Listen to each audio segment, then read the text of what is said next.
сендермен өтілетін сабағымыз тақырыбын қазір ашып аламыз. Ең алдымен өткен сабақты үйге берген тапсырма бойынша сұрақ арқылы бекітіп аламыз. Яғни үйге қандай тапсырма берді, кім айтады? Мұражай ісі деген тақырып берді, иә? Мұражай ісі деген тақырып береміз. Сол тақырып бойынша қазір мына жерде сандарымыз тұр. Құпия сұрақтар деп аталынады. Әдісіміз сол сандарды табу арқылы сұрақтарға жауап береміз. Әр топтан екі оқушыдан, бір оқушыдан шығып, сандарды аламыз да, сол әр санға бір сұрақтан берілген. Сол сұрақтарға жауап береміз. Мәдени мұра сақшылар тобынан бір оқушы шықсын. Ерман келе ғой, санымызды таңдап ала ғой. Қалаған бір саныңды ал. 5 ала ғой. 5 саны. Енді мына жерде сол 5 санының сұрағы бар. Иә, сол сұрақты алдағы орнына қарамай. Екінші топтан бір оқушы пән экспонаттары иелері деген топтан соттан келе ғой. Бір санды таңда. 3 таңдаймыз ба?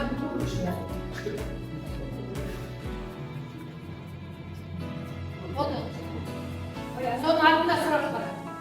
Сол сұраққа жауап береміз.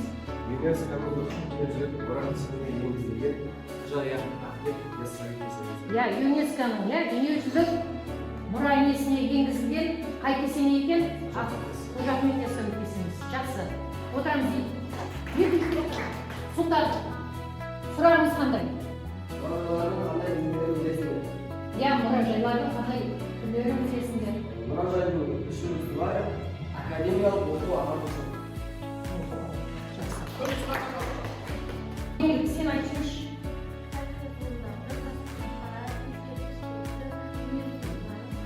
Сақтайтын тарихи мекеме екен. Қорытындылады. Түсінікті болды ғой, мұражай дегеніміз не, мұражай ісі не, мұражайдың түрлері қандай, иә? Енді мұражайлар нені қорғайды, нені сақтайды, оның жаңа несіне анықтамасына тоқталып өтті. Енді бүгінгі өтетін сабағымызды біз балалар негізі мына суреттер көрсетіп қойғанбыз. Мына суреттерді. Бұл суреттерге қарап отырып ойланыңдар. Бүгінгі тақырыбымыз шығады. Бұл суреттер нені білдіреді балалар? Суретке қарап отырып, мына жерде адасқан сөздер бар. Мұражайлардың суретіне қарап отырып, мына жерде адасқан сөздер бар. Адасқан сөздерді құрастырсаңдар, бүгінгі тақырыбымыз шығады. Қай топтан? Самат, айтшы. Самат айтады. Мұражай деген сөз шықты ма? Яғни бүгінгі тақырыбымыз мұражай, әлемнің ең ірі мұражайлары деген тақырып екен балалар. Біз қазір енді тақырыбымызды ашып алдық. Енді сол бойынша кішкене видео бөліп көрсетеміз. Содан кейін барып ардата сабағымызды жалғастырамыз.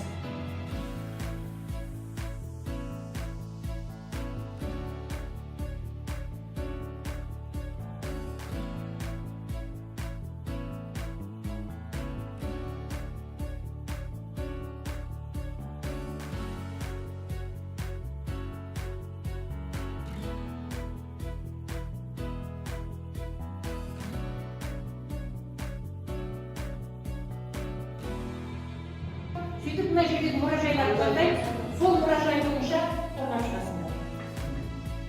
Яғни бірінші топтың жетекшісі келе бар. Мына жерден таңдап алып, қай мұражай таңдайсың, сол мұражай бойынша қорғаумен қорғайсыңдар.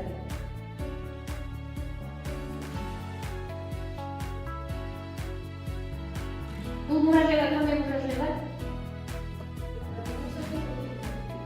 Британ мұражайы егіпет жарайды. Бірінші топқа Британ мұражайы, Египет мұражайы кетті. Екінші топтан Айран келе отыр.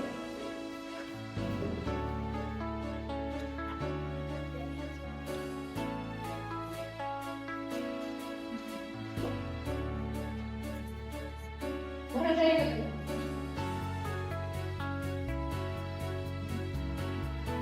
Мұражайы көрсетіп, қай мұражай екенін айтасың. Мына суретте қандай мұражайлар көрсетіп?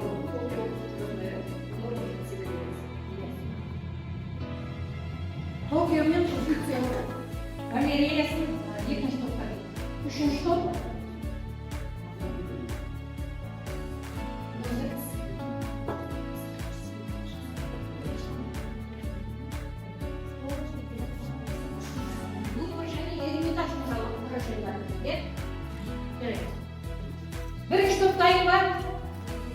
келе ғой.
Яғни әлемдегі ең ірі мұражайлармен таныс болдық.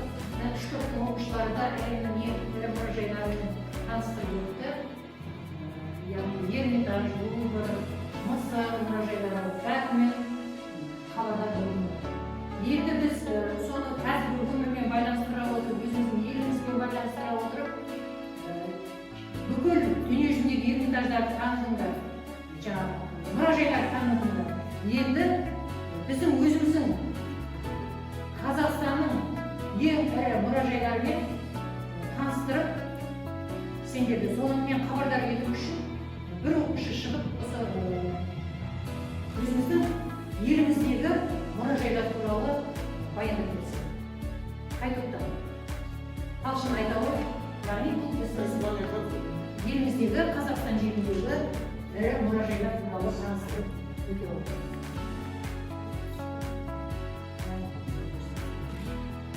Яғни Қазақстан Республикасының ұлттық музейі барлық мұражайлар өте әзірлі Қазақстан Республикасының ұлттық музейі Астана қаласында университет алаңында орналасқан. Ол 2014 жылы 2 шілдеде ашылған болатын. Мәдени мұра мемлекеттік бағдарламасы негізінде табылған. Қазақстан Республикасының тұңғыш президенті Нұрсұлтан Әбішұлы Назарбаевтың тапсырмасы бойынша ашылған болатын.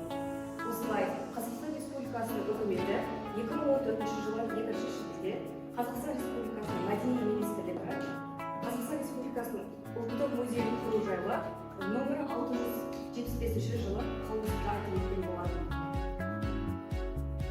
Негізінен Қазақстан Республикасының ұлттық музейі ерекше алыстан көз тартады. Аса ірі бірегей музей кешені 74 квадратты жерді алып жатыр. Жатыр және 9-шы қабатқа дейін ауыспалы қабат болып келетін 7 блоктан тұрады. Ірі мұражайларымызбен танысты, еліміздегі ұлттық мұражаймен танысты. Бұл топтық жұмысымыз. Енді біз негізі деңгейлі тапсырмаларға көшеміз. Яғни әр топтан оқушылар өздері мына жерге конверт тұр, 3 түрлі. Мына түстерді таңдап, 3 топтан бір оқушы келіп, мына конвертті аламыз да, ішінде деңгейлі сұрақтар. Ол сұрақтар 10 баллық жүйемен есептелінеді. Ішінде 3 тапсырма бар. 3 тапсырманың біреуін орындаған оқушы 6 балл алады, екеуін орындасақ 8 балл, үшеуін орындасақ 10 балл. Міне 3 тапсырмадан тұратын деңгейлі тапсырмалар. 3 топтан бір оқушыдан келіп, мына деңгейлі тапсырманы таңдап алайықшы. Түс бойынша. Жоқ, мына жақтан келіп. Түс бойынша тамақ. Бір түсті таңдады, бұл таңдадыңда Ерлан. 3-ші топтан мына жаққа келіп.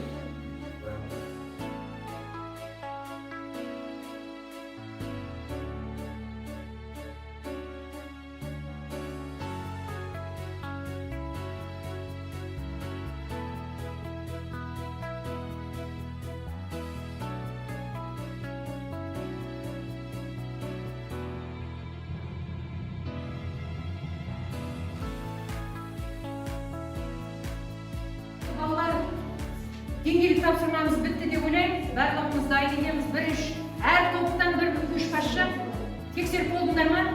Топ мүшелерінің жұмыстарын топ басшылары бағалайды әр топтан. Бірінші топтан Еркемай, топ мүшелері тапсырмасы.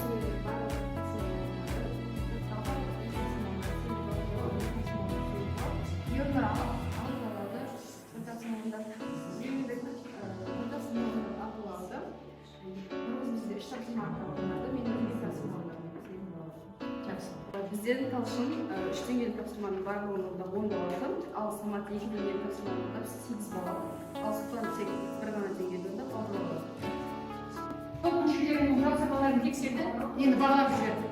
Bizim böyle gibi olsa acil olarak 8 olmalı. Hatta yedikli kısımlar olmalılar 8 olmalı. Ondan sonra yedikli kısımlar böyle gerekçeli Сабағымызды қорытындылай келе, жаңағы ірі мұражайларды енді картаға аударып, әр топтан бір оқушы шығып орналастырады. Мына жерде суретті аламыз, бұл жерде анық жоқ. Яғни, мынау қайсысы? Мынау Эрмитажда апарып, Эрмитаж қай жерде орналасқан? Соны мына дүниежүзінің картасындағы мысалы Эрмитажды Санкт-Петербургқа, Санкт-Петербургқа апарып орналастырамыз. Sen geliyorum.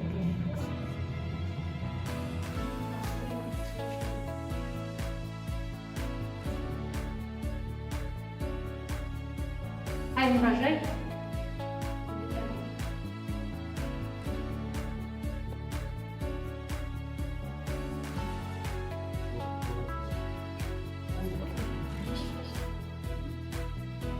Сосын мұражайларыңды айтып жіберсеңдерші. Мынау мұражай, мына жерде орналасқан. Токио, иә? Токио мұражай. Енді тағы біреуін алып.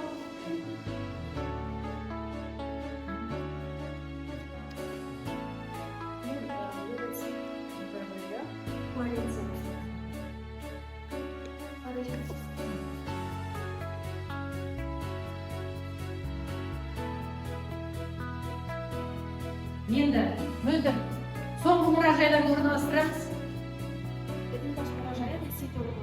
Ресейде, Санкт-Петербургте, иә?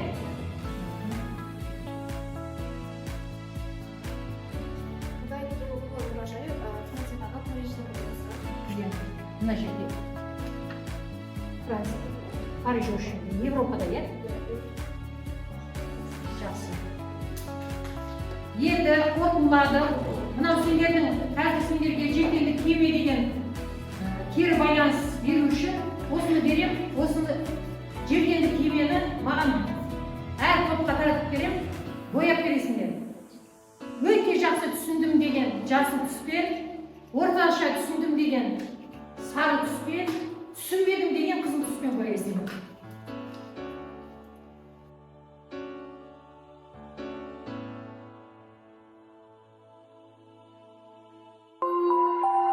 Thank you.